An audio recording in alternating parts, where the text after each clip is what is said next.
W'amahoro uko azoza adukoresha niko tuzadukora nuko kandi turabakunda cyane turabakunda barundi bene wacu turabakunda cyane nuko rero nta kindi novuga turashimiye abarongozi turashimiye n'abamisi batwitavye turabashimiye cyane ko ibikorwa mwari mufise birahari turashimiye n'umurongozi hariya turabashimiye cyane ibikorwa byari bihari ariko mwatwitangiye Imana rero yo mu ijuru ibaduhera umugisha amen.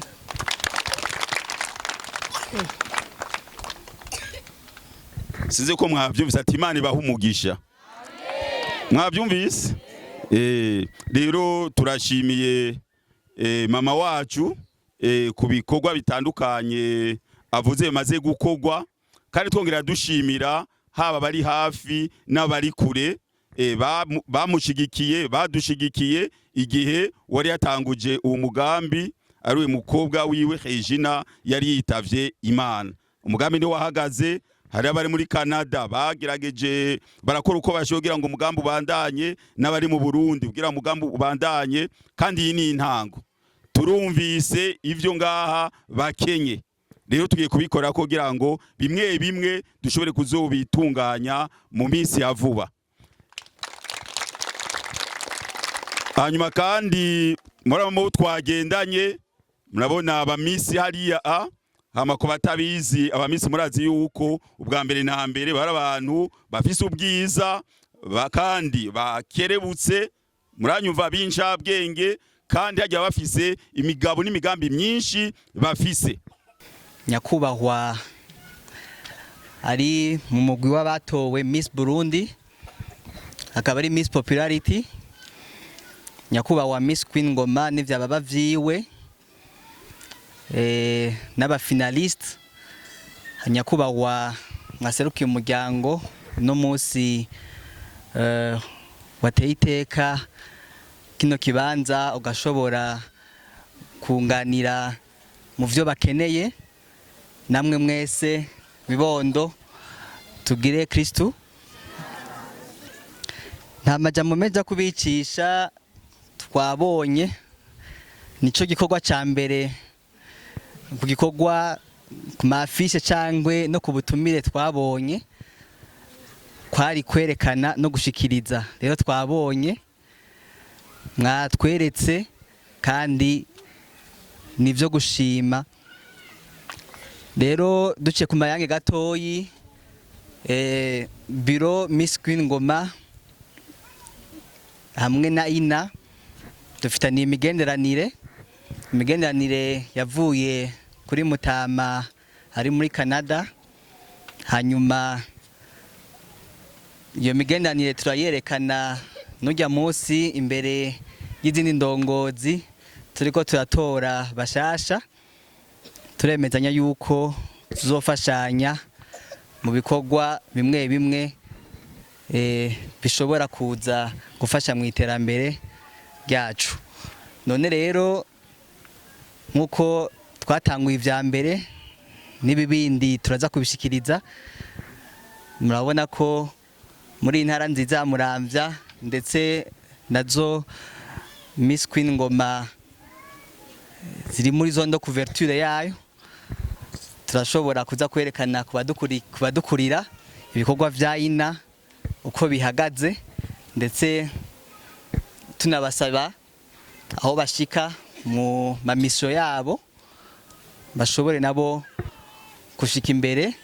Ibikenewe bavuze ko hakenewe byinshi, ariko umuvyeyi yavuze ko bazoguma baterera akabonetse, ariko Remis nabo mu bikorwa vyabo aho bashika nabone bashikane message, hanyuma ico bakeneye bashobore kuzoronka abaterankunga babizane. None rero turashimiye n'intwaro yuko ibandanya ifasha mu iterambere, na cyane cyane ko forum de haut niveau iherutse bashize imbere l'enfance. Rero aba bana nibo pepinière bakeneye kubaho neza. Tunashima yuko uyu mwigeme yatanguye initiative ari we yatowe nk'inkerebutsi. Murabona ko ni ikintu cyo kuguma batera inkunga, je dirais soutenir. Rero ibi byose bije muri programme yo kugira ngo urugwaruka rwacu rushobore gukura neza, rukurane amagara meza, ndetse rukurane na education ishobora kuba ifise umuzi ukomeye. Turashimiye rero nta menshi ndabicisha, turashimiye ko mwatwakiriye neza, ndetse nuko n'abana basa neza. Mubandanye Imana ihezagire n'indongozi za kino kibanza, ndetse n'indongozi zo muri ntara ya Muramvya. Rero muhezagirwe, ibikurikira turabirindiranye igishika. Tugire Kristo. Hanyuma uko twabivuze, murabona yuko bikorwa nk'ibi biba bikurikiranwa n'abantu batandukanye, baba bazi indimi zitandukanye. Nico gituma rero twagira dushimangire ibyo bavuze mu rurimi rw'igifaransa, kugira ngo n'abari kure cyangwa bari hafi muga batazi ururimi rw'ikirundi, kugira ngo bashobore kubyumva. Monsieur l'administrateur, différents invités distingués et tout protocole observé, bonjour. Alors, premièrement, je tiens à féliciter ou bien remercier l'administrateur qui est présent ici et ses collaborateurs. Je remercie également donc le staff d'Orina Murundi et également le staff de Miss Ngoma. Je tiens également à remercier donc le bon Dieu qui nous a guidés et protégés jusqu'ici dans ce centre, sur cette colline d'eau Busekera de la commune Bukeye, province Muramvya. Nous sommes ici pour une visite extraordinaire, une visite très importante. Ce lieu n'a pas été choisi au hasard. Comme Madame Brigitte vient de le signaler dans sa présentation, elle vient de nous partager d'où est venue l'idée ou bien l'idée de son projet. L'idée est venue de sa fille, c'est vrai de notre sœur, Ngora Gozé Nabagoye Régine, et nous a laissé il y a 2 ans habiter au Canada, en Amérique. Lorsqu'elle a visité toutes les collines du Burundi, y compris celle de Busekera, arrivée ici, elle a remarqué que les conditions de vie de cette population et bien de ses enfants n'étaient pas bonnes. C'est dans cette optique qu'elle a commencé à réfléchir sur le comment pallier à ce défi. Elle a d'abord partagé cette idée avec les parents, c'est-à-dire la maman et le papa, résidant au Canada, son père est résident au Canada.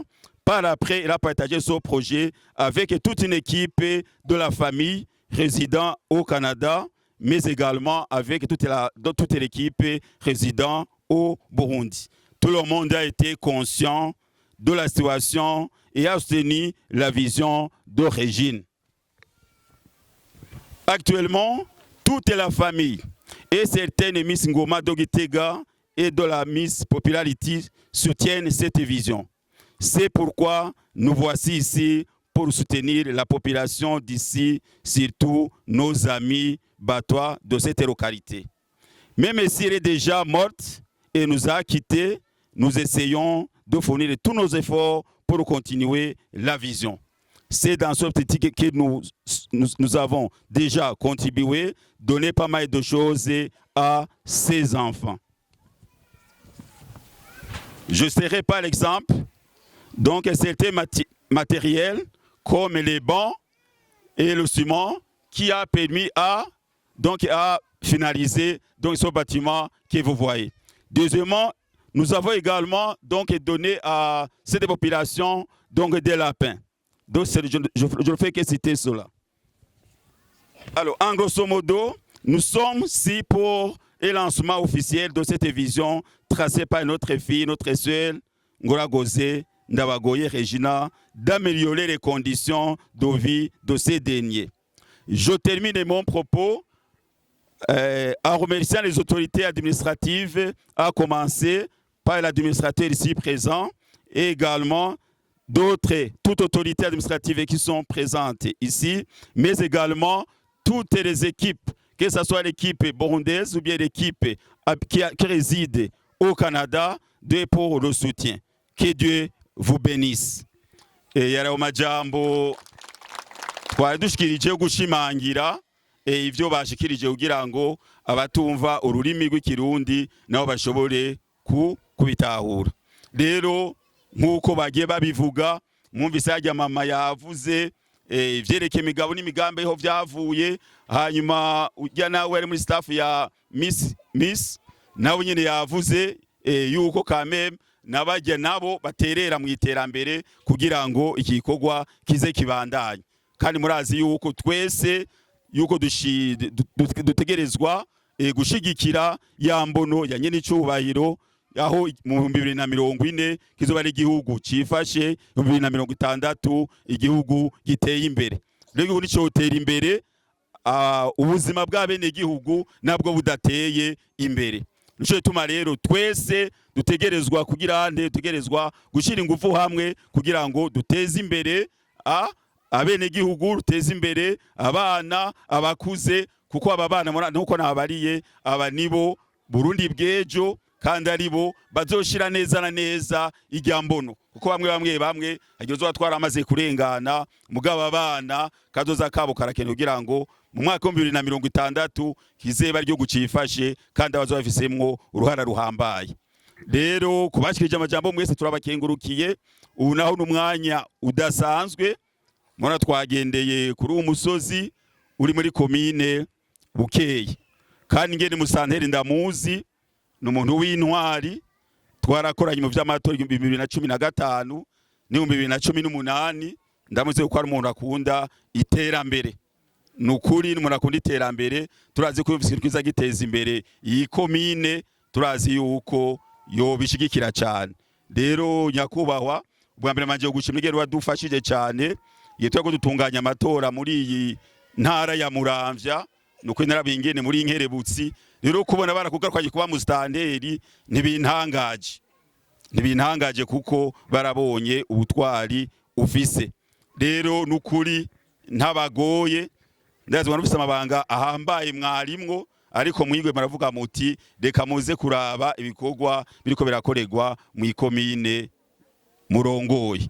Rero nyakubahwa ntabagoye, nagira ndabasabe mu vyaguruke mutavunika, mwegere ngaha mugire akajambo mutuyagiye nk'abavyeyi. Turabaye ikaze.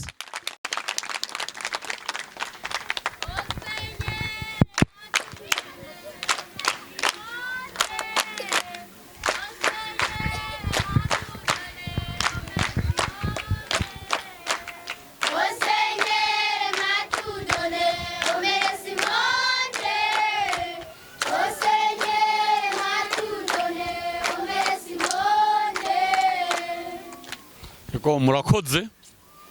Ego nagoma ndababwire hariho uwo mutama yaje gushika, yari yicaye hagira iruhande aho nicaye, yicaye iruhande aho nicaye. Uyu ni umukuru w'inama ya komine, ni kuvuga yuko ni president du conseil communal. Twiriranywe mu bikorwa rusangi na nyiri cubahiro umukuru w'igihugu, hanyuma na inama ubwiye ko ari ibikorwa tugira tuzokorera ibusekera. Avuze ati reka rero nanje nishikireyo, hati ndagufata mu mugongo. None mutama kuri mu bumpera amashi akoze mbere kandi abahereko nyakubahwa mukuru w'inama ya komine yacu nziza ya Bukeye bavuze umutumba wa Busekera kuko iyo mutatwemerera yuko ibikorwa bibera ntivyakunda none nyakubahwa mukuru w'umutumba wa Busekera nyakubahwa muyobozi urongoye iki kigo cyo ngaha i Busekera nyakubahwa nawe urongoye tuvuge ishirahamwe Inamurundi kazi aha naho turi ku mutumba wa Busekera komine Bukeye burya hariho n'umubanyi wo ngahi Muramvya na bene yaje turabona umunyamabanga nshingwabikorwa ntayegayezwa muri komine Muramvya namwe mwiyumve nyakubahwa muhanuzi wa musitanteri ujejwe imibano muri komine Bukeye banyakubahwa dusangiye imirimo muri komine Bukeye nyakubahwa userukira Miss Ngoma nabo mwagendanye nyakubahwa muhuza bikorwa muri ibi bikorwa byadukoranije uyu munsi hanyuma ntiriwe ndarandira no hava nihenda ku byubahiro byanyu mvuge nti mwese mukoraniye ngaha umwe wese n'icubahiro Imana yamuhaye tugira amahoro tugira amahoro ubumwe ibikorwa iterambere ubutungane bishigikiwe jewe novuga nti kwizina ry'iwanje no kwizina ry'abene gihugu muri komine Bukeye turongoye ndi n'akanyamuneza ntangere ubwa mbere wo kubakira ngaha muri komine Bukeye ku mutumba wa Busekera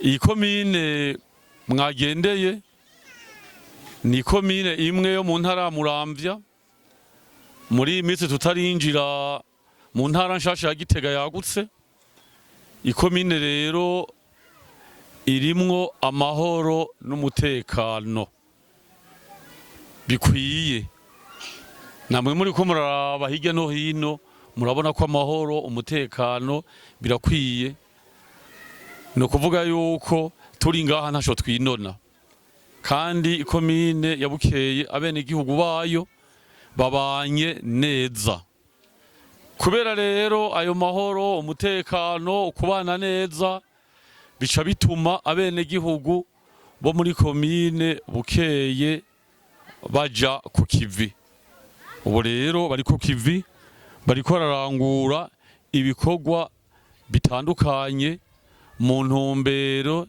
ya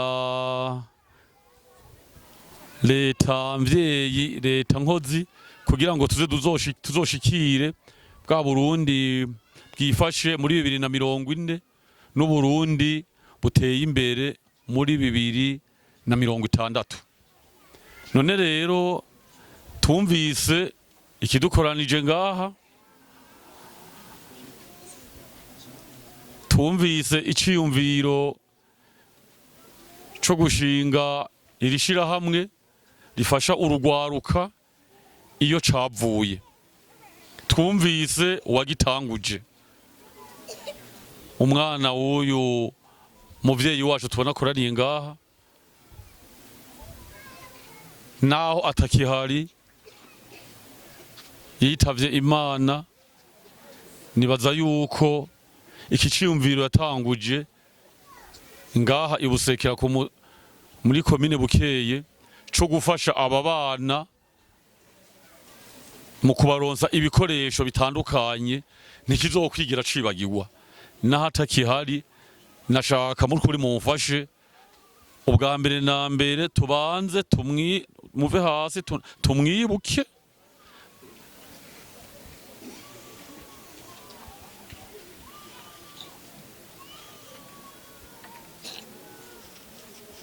murakoze. Hanyuma ubugira kabiri natakihari nukuri tumukomera amashi.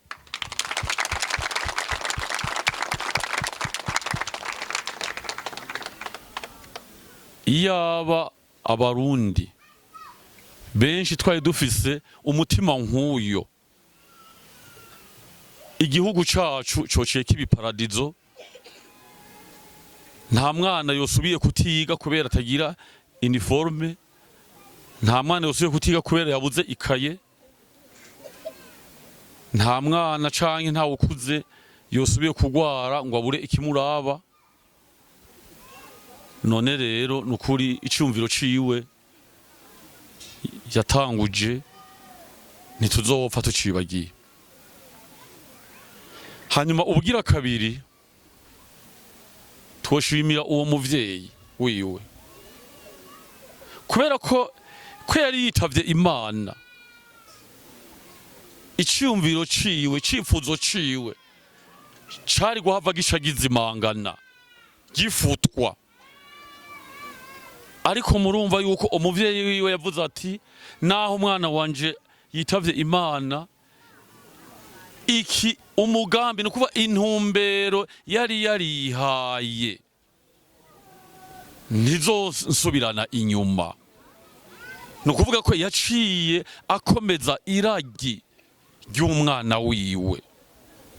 Muvyeyi, ku mutima mwagize wo guca mubandanya mutsimbataza ibikorwa umwana wanyu yari yaratanguje, turayibashimiye cyane. Nsabe abari ngaha n'ukuri babampera amashi abakwiye.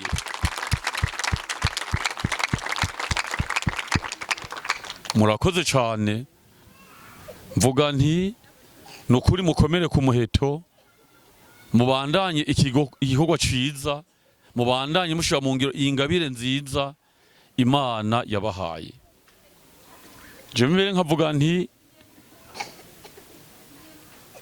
igikorwa muri ko murangurira ku mutumba wa Busekera ni ciza cyane. Twabasaba ahubwo mbere binashobotse ko mworaba ko mwokwagura akarere iruhande y'umutumba wa Busekera, kuko abatishoboye bari ku mutumba wa Busekera no kwindi mitumba. Murabe ingene mwokwagura akarere mushike no kuyindi mitumba, abana batagira icefo ca ruguru naho nyene murabe ingene mwobafata mu mugongo. Turashimye rero, tumvise ko hari agatererano muhava mushikiriza aba bana mu mwanya, turagashimye cane, urakagamburutse.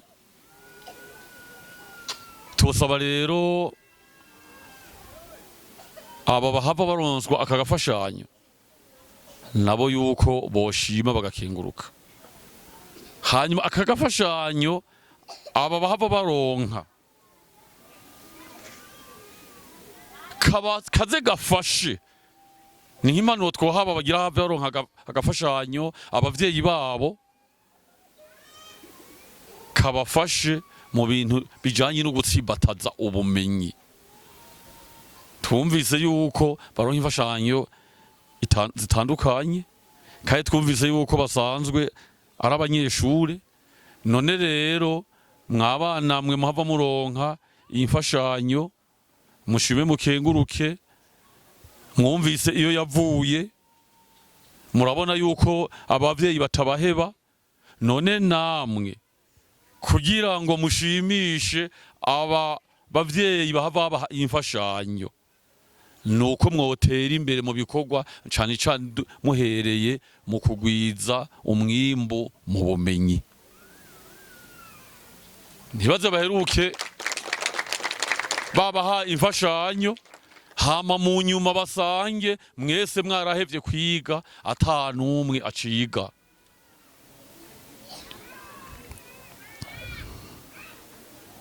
Tubasaba rero kwifashanya neza.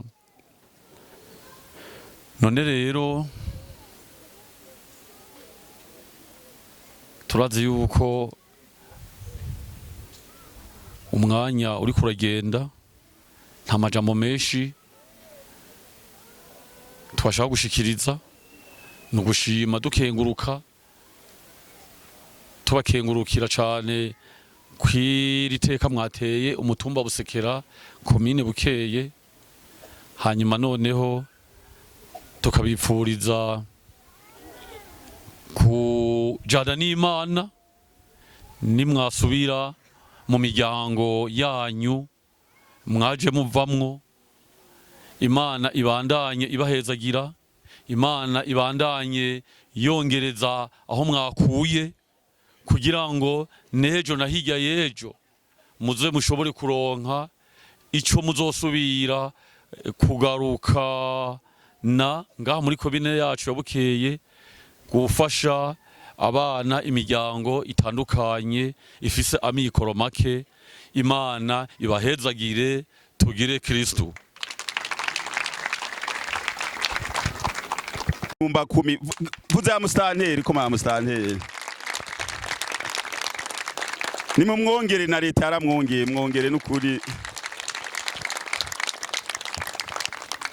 Rero n'ukuri turashimye kwijambo ashikirije, ndimva ari we wese yagerageje aratoramwo amajambo kuko yose n'amajambo meza y'ikimazi, kandi duhereye kuwavuze ubwa mbere, kuwa kabiri, kuwa gatatu, kuwa kane, nimvira yuko mwese mwagiye muyafata nka nkama, nuko ata mwanya ukuyifise cyangwa uhari. Je kenshi ndakunda guturamo nka batatu cyangwa nka batanu, ntitubwira ivyo wumvise, uko ari abantu bacitse muhira uzawumva ngo vyari biryoshe, atureba bari vyari biryoshe bagarukiriza ngaho. Rero nimvira yuko umwe wese yagiye akuramwo ibintu bihambaye. Hanyuma tworemesha mustanteri, iyi ni intango, ni intango. Ivyo tuza gutanga ni ibintu bike cyane, muga ni intango, kubera mu bisanzwe twamaze kumva ivyo babuze, ivyo bakeneye cyane. Navuze yuko tuzobikorera ko kugira ngo gihe kindi tugarutse dushobore gutanga ibintu byinshi kandi byingira akamaro cyane, kandi bitera bija ku iterambere y'umwana kugira ngo yige. Ko murazi ko muri iki gihe bavuga bati ntagire umwana asigara muhira atariko ariga. Rero bane namubwe bavyeyi tuzoguma tushigikirana kugira ngo abana ntagire umwana azova mu ishure ngo yabuze iki canke kariye. Rero imbere yuko tubashikiriza ivyo twabazaniye, murazi yuko twavuze duti uwazanye ikiciyumviro ntakiriho. Hari ugeze uvuga ngo wagasore yarapfuye, ngo mugaba wa gasore baracahari. Ndadaye yarapfuye, mugaba ndadaye baracari, wako nagaciyemo gusa gatoya. Rero n'uwo mukobwa yarapfuye, mugabo bareje n'abagumyeho. Ico cumviro yazanye yo mama we atagifata nka nkama nicari kubandanya, nawe gifata nkama wenyene abana batamushigikiye cari guhagarara. Reka ronsabe mu bana biwe umwana umwe, reka ronsabe umuhungu ujya mu mufasoni Claude ashike ngaha kugira nawe agira akajamba dushikirije ashime, hanyuma ace yongera adutanguriza ibikorwa mu mwanya. Tuza gutangura gutanga ivyo birato, turano bamwe barabifise mugabo kandi no kugira imyambaro 2 cyangwa 3 si bibi. Hama n'abatefise nabo nyene baronkereho. Hama bijanye n'ikinyobwa turaza kubikora mu nyuma yaho. Turamuha ikaze. Tugire Kristo. Kuri uyu munsi uri hejuru turaryohewe cyane, twari turindiriye itariki, rero Imana yabikoze. Hama dushimiye cyane inzego zacu z'igihugu, turashimiye guhera kuri nyakubahwa Son Excellence, tukongera kandi tugashimira komine yacu nziza ya Bukeye. Turabashimiye cyane indongozi zose zikorera muri iyi komine nziza ya Bukeye. Imana ibahezagire, mwaradufashije guhera mu ntango kugera n'uyu munsi muracadufasha. Rero muragumuko onye murafasha n'abandi kandi turazi nivyo musanzwe mukora.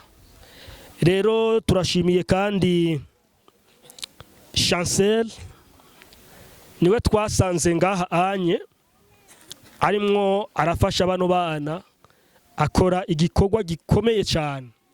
Reka tumuha amashi nubwo atari ngaha.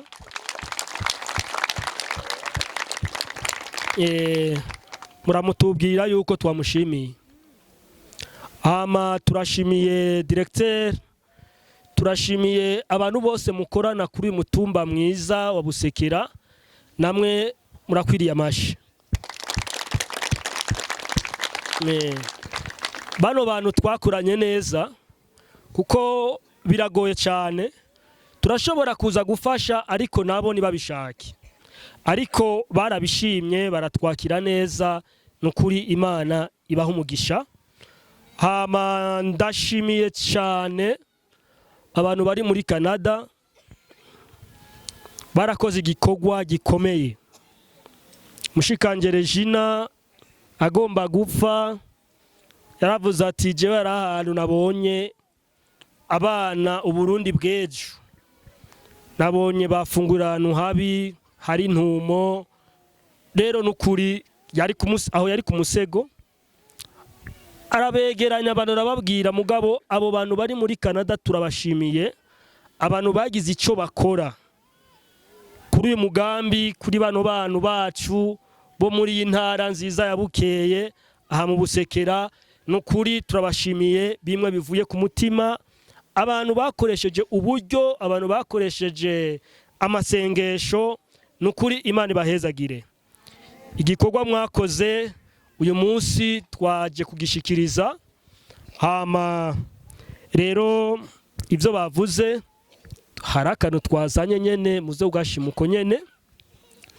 Rero icyo bakiza reka batuzanire, reka dutangure igikorwa cyacu. Hama reka mereze umuntu ngwacu ngaha anye niwe amenye ingene abigenza. Murakoze. Rero tuje kuri iki gikorwa mwana ko nakavura kagira kaze, reka dusabe abari muri staff abo twagendanye kugira ngo bashobore kubazanira byo birato, kandi azi uko abana n'abana b'indero batekanye cyane, ndazi yuko bizawugenda neza. Hama baje kubaha, turaza kubandanya no kubaha ikinyobwa. Hamara ko mwese mutangana, bamwe bose baze kuronka ibibakwiye, baze kuronka ibibakwiye.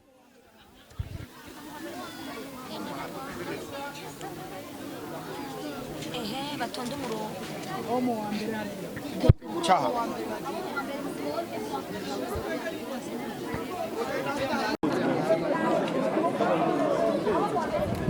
Patoko. Why to get to it yama pe na ke guhera. Gela izi.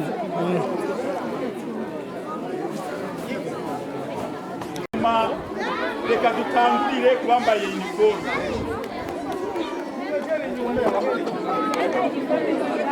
Abambaye utwo dupira, abambaye utwo dupira abo batangura.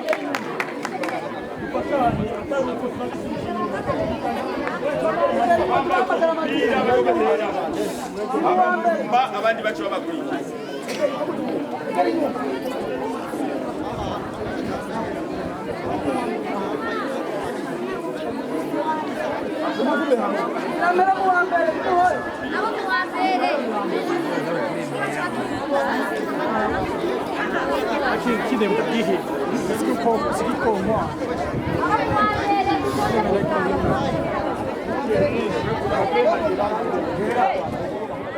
Je m'appelle Raphaël Windalié, je suis le président et le représentant légal de la Fondation Burundi-Canada-Québec au Burundi, une fondation qui œuvre depuis quelques années ici au pays, pratiquement dans le domaine du renforcement de l'éducation, mais aussi à travers le sport.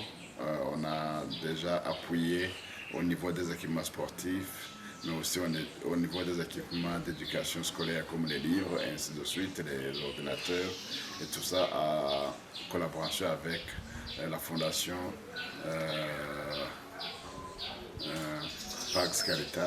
Pax Burundi, mais aussi la fédération de karaté et les autres fédérations sportives comme la fédération de karaté, de football,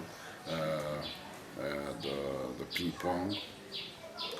Je voudrais un peu parler de l'œuvre de Régine Dawagoye Ngolagoza, parce que c'est une fille qui a voulu faire beaucoup de choses, mais malheureusement n'a pas eu le temps de le faire, parce que la mort n'a pas été clémente, la mort l'a pris très subitement, de façon très inopinée. Et tout est parti d'un voyage familial qu'ils avaient effectué à partir du Canada, puisqu'ils sont là-bas, où elle et ses parents étaient en voyage ici, en train de faire un tour du pays. Et en passant par Bukeye, ils sont partis dans une école pour les Batois, une communauté marginalisée ici au Burundi, une communauté qui n'a commencé que fréquenter l'école récemment et qui était écartée du système scolaire dans le temps. Et ces enfants mangeaient à terre, sans table, sans rien, dans une salle obscure. Et Régine a été très très touchée par cela et elle a promis de faire quelque chose au retour au Canada. Elle a dit, je n'ai rien, je n'ai pas beaucoup de moyens, mais je vais mobiliser les amis, je vais mobiliser les ressources que je puisse mobiliser pour venir en aide à cette communauté, à ces enfants qui vivent dans des conditions qui ne sont pas acceptables pour des humains. Et ça, c'était en 2022. Le voyage s'est effectué vers septembre-octobre 2022. Et une fois retournée au Canada, malheureusement, elle est arrivée malade, elle a été hospitalisée et elle est décédée le 10 décembre 2022 sans avoir eu le temps de pouvoir mobiliser, de pouvoir mettre en œuvre le projet qu'elle s'était fixé. Mais avant cela, elle avait quand même eu le temps de contacter ses amis, de contacter ses connaissances qui avaient promis de l'appuyer dans cette œuvre humanitaire. Elle a mobilisé à travers les médias sociaux, à travers Facebook, elle a touché ses amis, elle a contacté ses connaissances qui, quand elle est morte, sont venus en parler à leur papa en disant « mais papa Évariste, ta fille avait promis de faire quelque chose, est-ce qu'on peut aider à perpétrer cette œuvre maintenant qu'elle est morte ?» Et c'est là qu'ils ont donné les moyens qu'ils ont pu, mais la famille aussi a appuyé, les parents de Régine ont appuyé, et finalement on a pu mobiliser quelques ressources qui ont aidé à réhabiliter une salle réfectoire avec des bancs sur lesquels les enfants maintenant peuvent s'asseoir pour manger à l'aise. Ils ont remis de la peinture dans la salle, ils ont appuyé, ils ont bétonné d'abord la salle, ils ont appuyé un banc pour manger, pour le réfectoire, mais aussi ils ont refait la peinture. Après cela, ils ont aussi appuyé pour des activités, je dirais, génératrices de revenus, notamment l'élevage de porcs et de lapins, qui peuvent aussi être utilisés sur le plan nutritionnel, puisque ça peut aussi être mangé par ces enfants et contribuer à leur nutrition. Donc c'est pour saluer cette œuvre-là que nous voudrons insister, pour remercier d'abord toute personne qui a contribué à cela, ses parents d'abord, qui ont appuyé depuis le début leur fille, mais aussi tous ces enfants, tous ces amis, tous ces jeunes qui se sont mobilisés pour dire on ne peut pas arrêter l'œuvre de Régine, on va la continuer même si elle n'est plus avec nous. Donc un grand merci à tout ce monde-là, et nous comptons aussi pour vos appuis, c'est pas encore fini, on a plein d'autres choses à faire au niveau du Burundi. C'est un pays qui se cherche encore, c'est un pays encore en sous-développement. Et des communautés comme celle-là, des enfants qui étudient sans banc pupitre, il y en a encore. Et l'apport de chacun à travers Régine, à travers la Fondation Burundi Canada Québec est la bienvenue. Donc encore une fois, merci à toute cette communauté, merci pour tout ce que vous avez fait.